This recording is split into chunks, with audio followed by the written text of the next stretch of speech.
Assalamualaikum warahmatullahi wabarakatuh. Perkenalkan, nama saya Mai Fajalia Amelia dari SMK Negeri 1 Yogyakarta, ingin mempresentasikan materi mengenai cek. Sebelumnya, berikut ini adalah topik bahasan yang akan dibahas pada materi kali ini. Yang pertama adalah pengertian, yang kedua adalah jenis cek, yang ketiga adalah syarat dan format penggunaan cek, dan yang keempat adalah hal yang harus diperhatikan untuk menghindari penipuan. Pembahasan pertama adalah pengertian dari cek. Apa itu cek?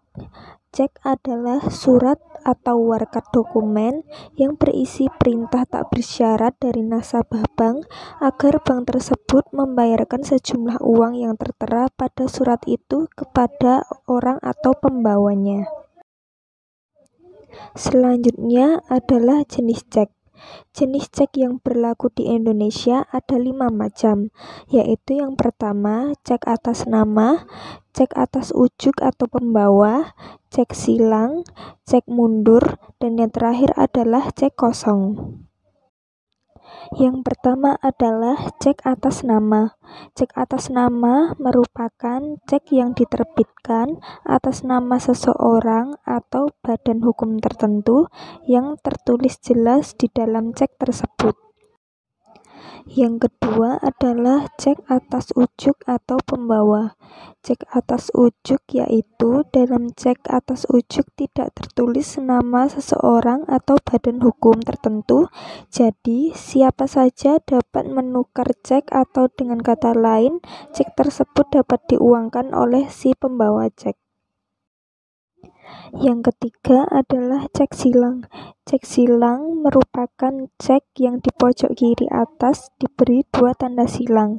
Cek ini sengaja diberi silang sehingga fungsi cek yang semula tunai berubah menjadi non-tunai atau sebagai pemindah bukuan. Yang keempat adalah cek mundur. Cek mundur merupakan cek yang diberi tanggal mundur dari tanggal sekarang. Misalnya, Tuan Budiman menerima cek pada tanggal 10 Mei 2006. Namun, dalam cek tersebut tertulis tanggal 15 Mei 2006. Berarti, Tuan Budiman baru saja mencairkan cek tersebut sesuai tanggal yang tertera di dalam cek. Jenis cek inilah yang disebut dengan cek mundur atau cek yang belum jatuh tempo. Hal ini biasanya terjadi karena ada kesepakatan antara si pemberi cek dengan si penerima cek. Misalnya karena belum memiliki dana pada saat itu. Dan yang kelima atau yang terakhir adalah cek kosong. Cek kosong adalah jenis cek yang dananya tidak tersedia di dalam rekening giro. Sebagai contoh, nasabah Tuan Rahman Hakim menarik cek senilai 60 juta yang tertulis di dalam cek tersebut.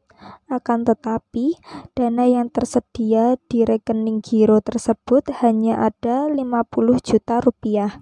Ini berarti kekurangan dana sebesar 10 juta rupiah.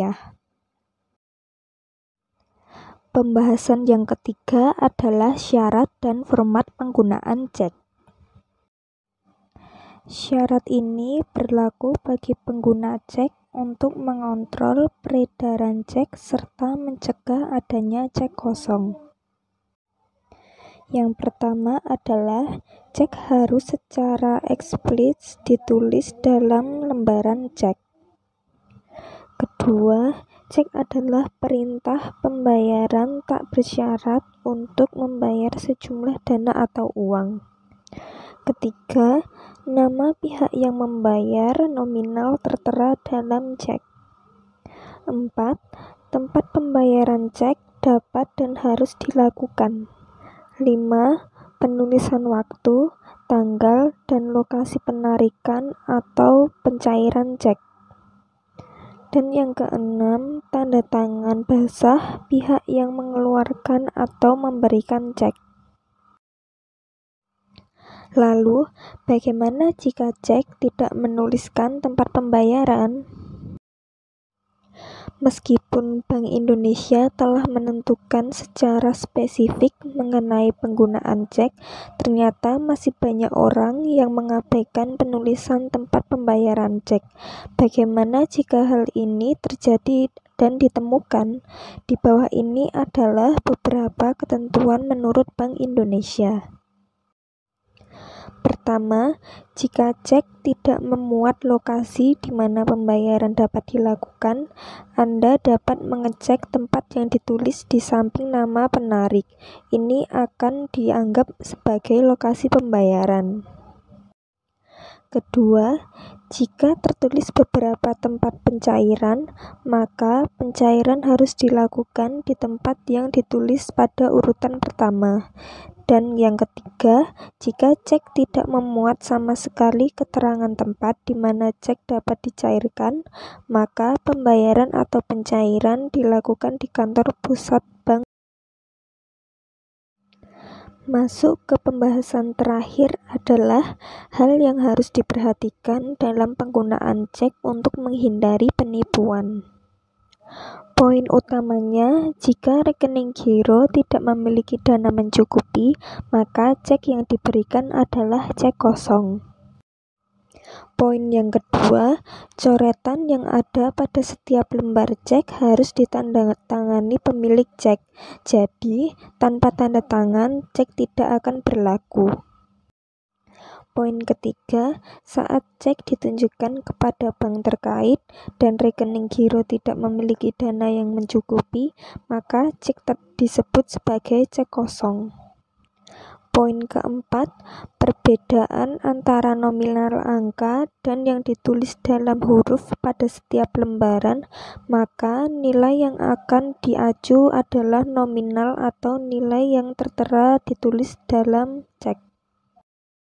Cukup sekian materi presentasi mengenai cek ini saya sampaikan. Jika ada kekurangan, saya mohon maaf.